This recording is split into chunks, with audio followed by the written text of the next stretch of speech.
নারায়ণগঞ্জ থেকে মতলবে আমরা চলে গেলাম বিয়ে খেতে। তার চেয়ে বেশি ইম্পর্টেন্ট ছিল বউ সাজানো। তো লঞ্চ জার্নিটা আমার জীবনে কেমন ছিল সেটাই আপনাদের সাথে শেয়ার করব। এন্ড আমার নানু বাড়িটা ঘুরে দেখাবো, সাথে গ্রামটাও। ছোটবেলা থেকে আমরা নানু বাড়ি লঞ্চ দিয়ে যাওয়া আসা করি। গ্রামের বিয়ে তো এত মজা হয়, তা আপনারা এই ভিডিও না দেখলে বুঝবেন না। সবকিছুই আপনাদের সাথে শেয়ার করবো। আসসালামু আলাইকুম এভরিওয়ান, কি অবস্থা সবার? বন্দরঘাট নারায়ণগঞ্জ লঞ্চ টার্মিনালে আমরা একটা লঞ্চে উঠে পড়লাম। তো এখানে কেবিন বার আমরা নিয়েছিলাম, আপনারা চাইলে নিচেও যেতে পারেন। তো আপনারা কিন্তু চাইলে এই লঞ্চ দিয়ে সাইড নলে যে রেস্টুরেন্ট আছে সেখানে থেকেও ঘুরে আসতে পারেন। এই যে দেখুন কেবিনটা আপনাদের আমি দেখাচ্ছি, দুটো বেড ছিল এন্ড ব্যাগ রাখার জন্য অনেক স্পেস ছিল নিচে। কেবিন থেকে আমি আপনাদের বাহিরের দৃশ্য দেখাচ্ছি, মানে আমাদের নারায়ণগঞ্জ শহরটা কত সুন্দর লাগছে। এই লঞ্চ দিয়ে যাওয়ার সময় আরো খুব মিস করছিলাম শহরটাকে। ওই তো আমাদের বন্দরঘাট দেখা যাচ্ছে, আর এই যে দেখুন আমাদেরই এলাকায় যে ডকইয়ার্ডও দেখা যাচ্ছে।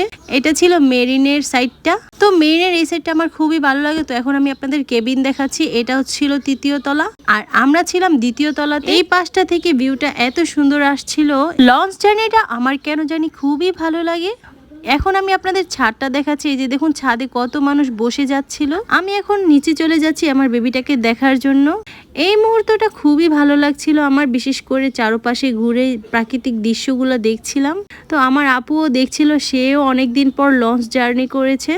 আমি যাব তার জন্যই কিন্তু সে গিয়েছে, না হলে কিন্তু তার এত সাহসও ছিল না। অ্যান্ড আমার আপুর মেয়ে দুটো অনেক ভয় পায় লঞ্চ জার্নি করতে। তো আমি ছিলাম সাথে, সেই কারণে কিন্তু আমার সাথে তারাও এসেছিল। এই তো কেবিনে দেখুন আমরা কত মজা করছিলাম সবাই মিলে। এখন আমি আপনাদের দেখাচ্ছি মেঘনা নদী। তো এই যে দেখুন মেঘনা নদীটা কত বড়। এই সাইডটা দেখতে খুবই ভালো লাগছে। ওই তো সাইড নলে জেটিকারটা দেখা যাচ্ছে। আমাদের বেশি সময়ও লাগেনি। মা যেহেতু ঘুম থেকে উঠে সকাল 10টায় নিয়ে এসেছে, তোর বাসা থেকে সে কিন্তু নাস্তাও নিয়ে এসেছিল। তো আমরা কেবিনে বসে এগুলো খাচ্ছিলাম। এন্ড আমার শাশুড়িটাকে খুবই মিস করছিলাম, সে পরের দিন আসবে। আমরা লঞ্চের জালমুড়িটা বেশ পছন্দ করি, তো আমরা এই জালমুড়িটা খাচ্ছিলাম। আর এই যে দেখুন আম্মু কাঁচা আম নিয়ে এসেছিল, কাঁচা আমও খাচ্ছিলাম, আমরা চা খাচ্ছিলাম, অনেক কিছুই খেয়েছি আমরা। খুবই ভালো লাগছিল এই মুহূর্তটা।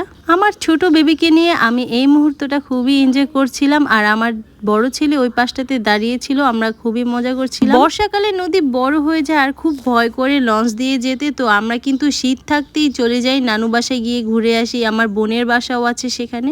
বাই দ্য ওয়ে, আপনাদের লঞ্চ জার্নিটা কেমন ছিল অবশ্যই আমার কমেন্ট বক্সে শেয়ার করবেন। তো আমরা অলরেডি চলে এসেছি এই পাশটাতে, কিন্তু নামতে খুবই ভয় করছিল, তাও সাহস করে নেমেছি। দেখুন কত যাত্রী ছিল। যেহেতু অনেক বছর পর আসা হয়েছে, তো দেখলাম খুব সুন্দর একটা রেস্টুরেন্ট হয়েছে এই পাশে। এই তো দেখছেন এই লঞ্চটা দিয়ে আমরা আসছিলাম, মানে সাইড নল জেটিঘাটে নেমেছিলাম। এখান থেকে আমরা ইজি বাইক দিয়ে চলে যাব নানু বাসায়। আপনারা চাইলে নারায়ণগঞ্জ থেকে কিন্তু এই রেস্টুরেন্টও আসতে পারেন ঘুরতে, এন্ড আবার এই লঞ্চ দিয়েও চলে যেতে পারেন। 6:30টায় কিন্তু বড় লঞ্চ পাওয়া যায়। এই রেস্টুরেন্টটা দেখতে খুবই সুন্দর ছিল, বাট আমরা যেতে পারিনি সময়ের অভাবে। যেহেতু বাসায় চলে যেতে হবে, অনেক লেট হয়ে গিয়েছিল, কজ বউ সাজাতে হবে। এই তো তাদের টিকিট দেখিয়ে দিলাম, আপনারা চাইলে যোগাযোগ করে যেতে পারেন। তো গ্রামের এই রাস্তাগুলো আমার খুবই ভালো লাগে। অনেক বছর পর এসেছি, তো তাই আরো বেশি ভালো লাগছিল এই প্রাকৃতিক পরিবেশ দেখে। 15 থেকে 20 মিনিট সময় লাগে যেতে। তো গিয়ে দেখি আমার খালা এই ফলটা কেটে রেখেছিল। তো আপনাদের নানু বাসাটা দেখাচ্ছি। এই যে দেখুন নানুর বাসা, প্রায় অনেক বছর পর যাওয়া হয়েছিল। তো আমরা ওই বাসায় যাচ্ছি যে বাসায় বিয়ে খেতে এসেছিলাম। দুপুরে খাওয়া দাওয়া করলাম মোটা ভাত দিয়ে, আলুর ভর্তা, দেন গরুর মাংস, রুই মাছের ঝোলটা খেতে বেশ মজার ছিল। এই গ্রামের খাবারগুলো বেশ মজার ছিল, বিশেষ করে এই মোটা ভাতগুলো খেতে ভালো লাগছিল অনেকদিন পর। এন্ড চলুন মামাদের বাসার ভিতরের অংশটা দেখাই। এই যে দেখুন কত সুন্দর আমাদের মামার বাড়ি। আমার এই বাড়িগুলো খুবই ভালো লাগে, প্রায় অনেক বছর পর যাওয়া হয়েছে, তাই খুব মিস করি। ছোটবেলায় অনেক বেড়াতে যেতাম, এখন আর যাওয়া হয় না। আর নানুও নেই। ছোটবেলা থেকে মামা মামি আমাদের খুবই আদর করেছে। অলরেডি বউ সাজাতে বসে পড়েছি, বউটাকে কমপ্লিট করে ফেলেছি। বাই দা ওয়ে, আমি কিন্তু বউ সাজাতে পারি, মানে আমি কিন্তু ব্রাইডাল কোর্স করেছি। তো ছোট ক্ষেত্রে কেমন হয়েছে সবাই জানাবে, এন্ড যদি কোনো ভুল ত্রুটি হয়ে থাকে অবশ্যই ক্ষমার দৃষ্টিতে দেখবেন। বউ সাজানোর পর আমি একটু চা খাচ্ছিলাম, চা না খেলে আমার চলেই না। এই যে দেখুন গ্রামের স্টেজ, আর এই যে দেখুন কি সুন্দর করে সাজিয়েছে।